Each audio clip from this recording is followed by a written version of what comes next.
আসসালামু আলাইকুম ওয়া রাহমাতুল্লাহি ওয়া বারাকাতুহু।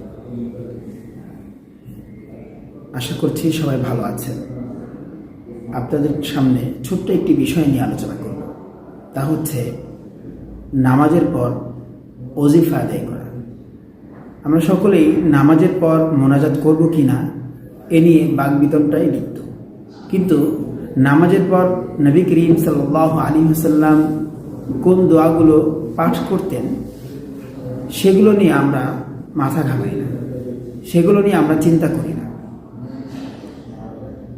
নবীজি সাল্লাল্লাহু আলাইহি ওয়াসাল্লাম নামাজের পর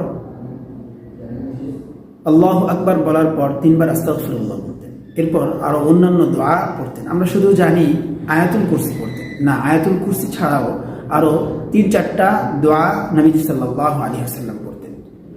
মন্তব্যের ঘরে ইনশাআল্লাহ